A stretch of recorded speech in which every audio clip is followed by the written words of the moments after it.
नमस्कार प्यारे दोस्तों, स्वागत है आपका। दोस्तों आज के इस वीडियो में हम बात करेंगे 12th क्लास के जीव विज्ञान के महत्वपूर्ण वस्तुनिष्ठ प्रश्नों के बारे में। दोस्तों जी हाँ दोस्तों, जो आपका कल का पेपर है जीव विज्ञान का, उस पेपर में दोस्तों इन्हीं ऑब्जेक्टिव को पूछा जाएगा, इन्हीं में से पूछा जाएगा दोस्तों। क्योंकि दोस्तों यह बहुत ही महत्वपूर्ण है, जो कि दोस्तों हम इस वीडियो में आपको बताने वाले हैं। सोल्यूशन के साथ सभी ऑब्जेक्टिव को हम यहाँ पर बताने वाले हैं दोस्तों। तो इनसे आपके 30 नंबर दोस्तों बिल्कुल ही फिक्स होने वाले हैं। अगर आप इनको अच्छे से याद कर लेते हैं तो 30 नंबर आपके बिल्कुल ही फिक्स है दोस्तों। तो आइए दोस्तों वीडियो को जो है शुरू करते हैं। सबसे पहला जो क्वेश्चन रहेगा दोस्तों हमारा, वह रहेगा सही विकल्प। सबसे पहले यहाँ पर हमें सही विकल्प जो है पूछे जाएंगे। तो हम कुछ महत्वपूर्ण सही विकल्पों को यहाँ पर देख लेते हैं दोस्तों।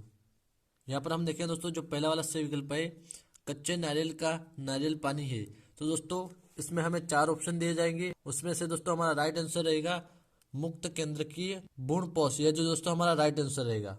4 ऑप्शन में से दोस्तों आपको एक ऑप्शन यह वाला जो देखने को मिलेगा, तो यह जो दोस्तों राइट रहेगा। अब यहाँ पर पौधों में निषेचन की खोज किस वैज्ञानिक ने की थी? तो दोस्तों उस वैज्ञानिक का नाम जो है स्ट्रासबर्गर। स्ट्रासबर्गर ने जो है पौधों में निषेचन की खोज की थी। तो यह जो इसका राइट आंसर रहेगा। उसके बाद यहाँ पर केसर पौधे के किस भाग से प्राप्त होता है? तो केसर जो है दोस्तों पौधे का जो भाग होता है, स्त्री केसर, उससे जो है दोस्तों केसर प्राप्त होता है। फिर यहाँ पर सरटोली की कोशिकाएं पाई जाती है। दोस्तों यह जो है वृषण में पाई जाती है सरटोली की कोशिकाएं। याद रखिए दोस्तों, सरटोली की कोशिकाएं जो है वृषण में पाई जाती है। दोस्तों वीडियो को अच्छे से ध्यान से देखिए, ताकि दोस्तों आपको वीडियो में ही जो सबके आंसर आपको याद हो जाए, फिर से दोस्तों दोबारा आपको इसको याद ना करना पड़े। तो यहाँ पर हम देखें, पांचवा जो है हमारा जनसंख्या विस्फोट को नियंत्रित करने वाली विधि। तो दोस्तों इसकी जो विधि है, विवाह की आयु बढ़ाकर कर सकते हैं हम, या फिर जन्म दर को घटाकर, या फिर जनता को जागरूक कर। यह जो दोस्तों तीनों जनसंख्या विस्फोट को नियंत्रित करने की विधि है। तो आपको ऑप्शन में इनमें से कोई सी भी एक विधि दी जाएगी दोस्तों, या फिर तीनों दी जा सकती है और कहेगा यह सभी। तो आपको उसमें यह सभी जो है लगाना है। फिर यहाँ पर हम देखें दोस्तों छठा वाला, यहाँ पर जो हमें कहा गया लिंग संलग्न रोग है। तो यह जो दोस्तों एक वर्णांधता जो है रोग है। फिर उसके बाद यहाँ पर जीव की उत्पत्ति सर्वप्रथम हुई। तो यहाँ पर हमें बताना है जीव की उत्पत्ति जो है सर्वप्रथम कहाँ हुई? तो जल के अंदर जो है दोस्तों सर्वप्रथम जीव की उत्पत्ति हुई थी। तो इसमें हमारा राइट आंसर रहेगा जल। फिर यहाँ पर जब कोई गुण एक से अधिक विपरीत जोड़ों द्वारा संचालित होता है तो उसे कहते हैं, तो उसे बहुविकल्पता जो है दोस्तों कहते हैं। याद रखिए दोस्तों बहुविकल्पता। फिर उसके बाद मानव शरीर में कोशिका माध्यित प्रतिरक्षा का माध्यम है। तो यहाँ पर बी लसीकाणु जो है मानव शरीर में कोशिका माध्यित प्रतिरक्षा का माध्यम है। तो यह जो आपको याद रखना है, बी लसीकाणु।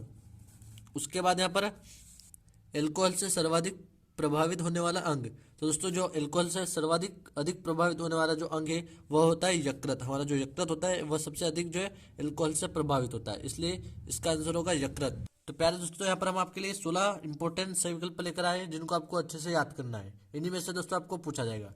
तो यहाँ पर 11वां वाला जो है दोस्तों हमारा, वायुमंडलीय एन का स्थिरीकरण करने वाला स्वतंत्र जीवी जीवाणु है। यहाँ पर दोस्तों वायुमंडलीय एन का स्थिरीकरण करने वाला स्वतंत्र जीव का जो हमें नाम बताना है। तो उसका जो नाम है दोस्तों एजोटोबैक्टर। जी हाँ दोस्तों, एजोटोबैक्टर जो उसका नाम है। अब यहाँ पर हम देखते हैं दोस्तों 12वां, तकनीक जिसके द्वारा पितृत्व समस्या का समाधान किया जा सकता है। यहाँ पर हमें उस तकनीक का नाम बताना है दोस्तों, जिसके द्वारा पितृत्व जो समस्या होती है उसका समाधान किया जा सकता है। तो वह जो होती है दोस्तों डीएनए फिंगरप्रिंट।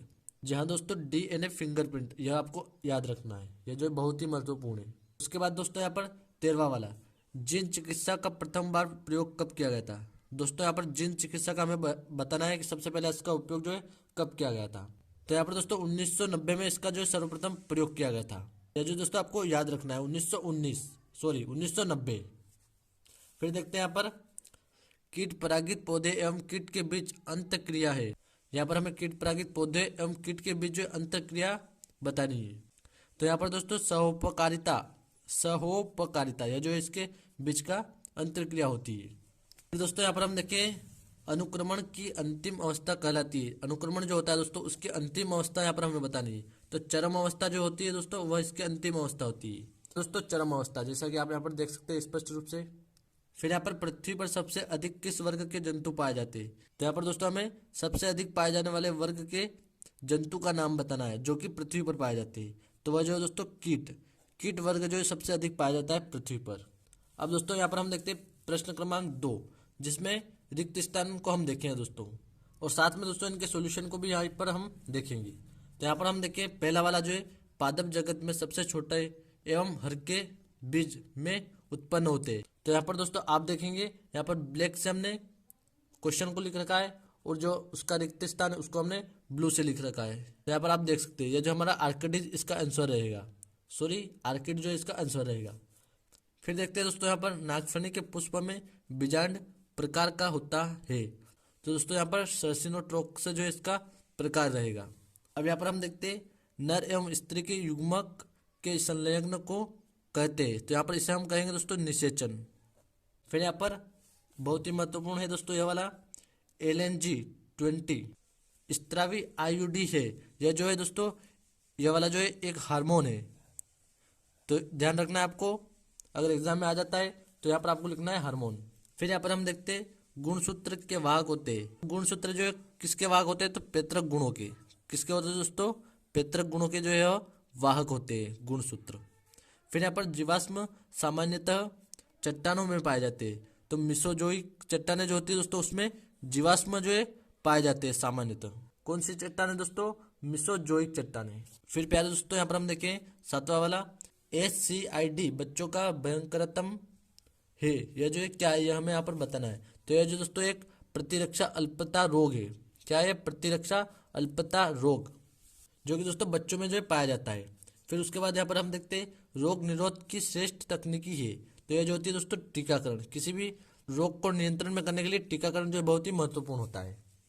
फिर यहाँ पर हम देखें सिरका उद्योग में जीवाणु का उपयोग होता है। सिरका उद्योग में जो कौन से जीवाणु का उपयोग होता है, तो एसिटोबैक्टर का। दोस्तों एसिटोबैक्टर का उपयोग जो है सिरका उद्योग में जीवाणु का प्रयोग होता है। फिर यहाँ पर हम देखें कवकरोधी जीवाणुविक प्रतिरक्षी पदार्थ होता है। तो यह जो दोस्तों पॉलीमिक्सिन होता है। पॉलीमिक्सिन जो है होता है कवकरोधी जीवाणुविक प्रतिरक्षी पदार्थ होता है। फिर यहाँ पर हम देखते हैं सतत प्रवर्धन ताप स्थायी DNA द्वारा किया जाता है। तो यहाँ पर दोस्तों इसका आंसर रहेगा हमारा पॉलीमरेज। जी हाँ दोस्तों, पॉलीमरेज। फिर यहाँ पर दोस्तों वाहक का एवं आसान होना चाहिए। तो वाहक का विलगन एवं शुद्धिकरण जो है आसान होना चाहिए। क्या दोस्तों, विलगन एवं शुद्धिकरण। फिर यहाँ पर हम देखिए दोस्तों लाइकेन पौधों के उदाहरण है। कौन से पौधों के जो उदाहरण है, लाइकेन। तो यह जो है दोस्तों सहजीवी पौधे जो होते हैं उनका एक उदाहरण है लाइकेन। उसके बाद यहाँ पर हम देखते हैं यहाँ पर वनों में वृक्ष मुख्य रूप से का कार्य करते हैं। वनों में जो वृक्ष है दोस्तों वह मुख्य रूप से किस कार्य को करते हैं, तो वह जो है उत्पादक का जो है कार्य करते हैं दोस्तों। तो यहाँ पर इसका आंसर रहेगा हमारा उत्पादक। फिर उसके बाद पृथ्वी से ऊंचाई पर जाने से जैव विविधता में आती है। तो जैव विविधता में जो दोस्तों पृथ्वी से अगर हम ऊंचाई पर जाएंगे तो जैव विविधता में दोस्तों कमी आएगी। याद रखिए दोस्तों, इसे जैव विविधता में कमी आएगी जब भी हम पृथ्वी से ऊपर जाएंगे दोस्तों। फिर यहाँ पर हम देखते हैं दोस्तों सही जोड़ी को, जो कि प्रश्न क्रमांक 3। यहाँ पर पहली वाली सही जोड़ी को तो हम देखें ए वाली को, उसके बाद बी वाली को हम देखेंगे। यहाँ पर दोस्तों इसके सही आंसर भी हमने इसके सामने दे रखे हैं। तो यहाँ पर हम इसको एक बार पढ़ लेते हैं। यहाँ पर एनिमोफिली, इसका जो राइट आंसर रहेगा दोस्तों वायु परागण। फिर उसके बाद ट्यूबेक्टोमी, इसका जनसंख्या नियंत्रण में प्रयोग किया जाता है ट्यूबेक्टोमी का। फिर यकृत पुनर्जनन, इसका राइट आंसर रहेगा। फिर प्रोस्टेट ग्रंथि यूरेथ्रा में जो है पाई जाती है। उसके बाद एक्रोसोम गाल्जी काय। फिर यहाँ पर पुंज फल से दोस्तों रसभरी मदार होता है, इसका राइट आंसर। फिर यहाँ पर दोस्तों बीजांड का जो राइट आंसर रहेगा बीज, इसको आप आसानी से याद रख सकते हैं, बीजांड का बीज। फिर यहाँ पर हिमोफिलिया, इसका जो है एक से संलग्न जीन, यह जो होता है दोस्तों एक से संलग्न जीन होता है हिमोफिलिया। ऑटोसोम का हो जाएगा दोस्तों 44 गुणसूत्र। फिर दोस्तों इंसुलिन, तो इंसुलिन का हो जाएगा जीव अभियांत्रिक। दोस्तों याद रहेगा आपको इंसुलिन का जीन अभियांत्रिक, दोस्तों बहुत ही महत्वपूर्ण है, कई बार इसको पूछा जाता है। तो दोस्तों अच्छे से इस सही जोड़ी को आप याद कर लीजिएगा। उसके बाद बी वाली दोस्तों हम यहाँ पर देखते हैं। तो दोस्तों यहाँ पर हम देखें सिंड्रोम, यहाँ पर हमें दिया गया सिंड्रोम। तो इसका जो सही आंसर रहेगा दोस्तों रोगग्रस्त दशा, यह जो होती है रोगग्रस्त दशा होती है। फिर यहाँ पर समवृत्ति अंग, तो इसका राइट आंसर रहेगा समान संरचना एवं उद्भव वाले अंग। फिर यहाँ पर पादप जीवाश्म, तो पेलियोबोटनी जो है इसका राइट आंसर रहेगा, पेलियोबोटनी पादप जीवाश्म का। फिर यहाँ पर हम देखते हैं किण्वन किण्वन का जो दोस्तों रहेगा यीस्ट, इसका राइट आंसर रहेगा। फिर यहाँ पर पेनिसिलिन, पेनिसिलिन का हो जाएगा पेनिसिलियम नोटेटमा, ये जो इसका राइट आंसर हो जाएगा। फिर यहाँ पर जीन बैंक, ज्ञात डीएनए संरक्षण, जीन बैंक जो होती है दोस्तों ज्ञात डीएनए संरक्षण इसे हम कहते हैं। अब दोस्तों यहाँ पर हम देखते हैं क्वेश्चन नंबर 4 को दोस्तों, जिसमें दोस्तों हमें एक शब्द वाक्य में जो है यहाँ पर उत्तर देना है। तो यहाँ पर दोस्तों पहला जो प्रश्न है हमारा, हमें कहा गया है पहले प्रश्न में किन पौधों में मूल गोप का अभाव होता है। यहाँ पर हमें बताना है किन पौधों में जो मूल गोप का जो है अभाव होता है दोस्तों। तो जलोपदीद, यहाँ पर दोस्तों जलोपदीद जो पौधे होते हैं उनमें जो है मूलगोपा का अभाव होता है। फिर यहाँ पर हम देखिए दोस्तों दूसरा वाला, बीज के बाहरी आवरण का नाम लिखिए। तो बीज का जो बाहरी आवरण होता है दोस्तों उसे हम कहते हैं बीज चोल, याद रहेगा दोस्तों बीज चोल उसे हम कहेंगे, बीज के बाहरी आवरण को दोस्तों। फिर यहाँ पर पोलोनियक किस पौधे में पाया जाता है दोस्तों, याद रहे पोलोनियक की बात कर रहे हैं यहाँ पर, पोलोनियक जो किस पौधे में पाया जाता है। तो यह जो दोस्तों मदार और आका, दो जो पौधा होता है या मदार और आका। फिर यहाँ पर हम देखते हैं दोस्तों कौन सी कोशिकाएं शुक्राणु को पोषण प्रदान करती है। जी हाँ दोस्तों, कौन सी कोशिका ऐसी है जो शुक्राणु को जो है पोषण प्रदान जो है करती है। तो सरटोली कोशिकाएं, याद रहेगा दोस्तों सरटोली कोशिकाएं जो ऐसी कोशिका है जो शुक्राणु को पोषण प्रदान करती है। फिर यहाँ पर हम देखें दोस्तों कोलेस्ट्रम क्या है।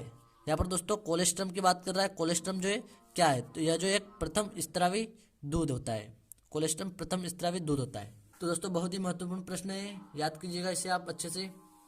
फिर यहाँ पर हम देखते हैं, यह भी बहुत ही महत्वपूर्ण है, GIFT का पूरा नाम लिखिए दोस्तों। इसे हम शॉर्ट में गिफ्ट भी कर सकते हैं, इसका पूरा नाम यहाँ पर हमें बताना है GIFT गिफ्ट।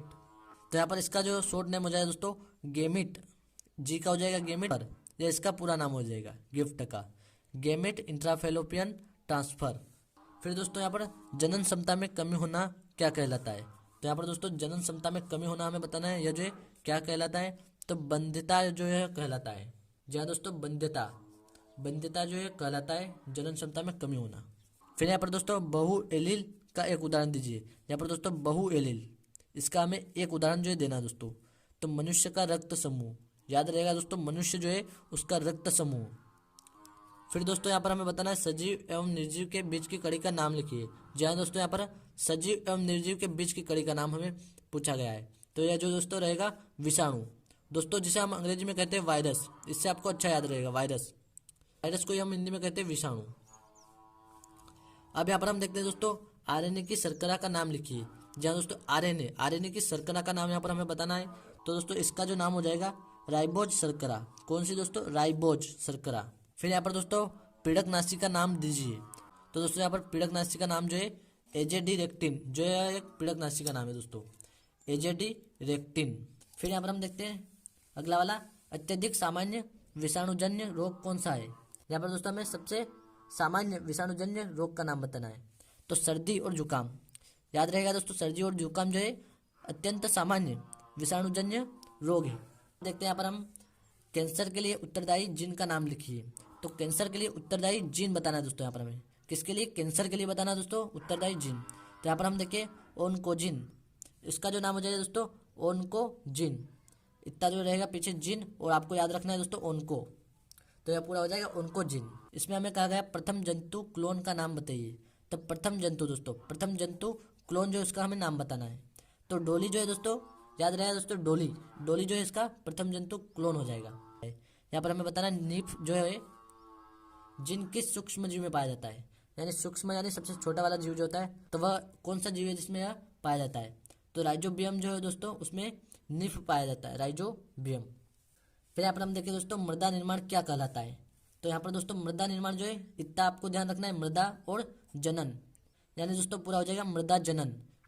तो दोस्तों उम्मीद करता हूँ आपको वीडियो बहुत ही अच्छी लगी होगी, और दोस्तों यह भी उम्मीद करता हूँ कि दोस्तों अगर आपने हमारे वीडियो को अच्छे ध्यान से देखा होगा तो दोबारा आपको इसको देखने की जरूरत नहीं है, बिल्कुल दोस्तों आपको सभी के आंसर जो है दोस्तों याद हो गए होंगे। दोस्तों यह जो है बहुत ही इंपॉर्टेंट है, और अगर याद नहीं हुए तो एक बार फिर से देख लीजिए और अच्छे से इनको याद कर लीजिए दोस्तों, क्योंकि दोस्तों इन्हीं में से आपको 30 नंबर के आपके ऑब्जेक्टिव जो दोस्तों देखने को मिलेंगे। जहाँ दोस्तों आपका कल का जो पेपर है बायो वाला, उसमें आपको इसमें से ही 30 नंबर के ऑब्जेक्टिव देखने को मिलेंगे। ठीक है दोस्तों, धन्यवाद दोस्तों।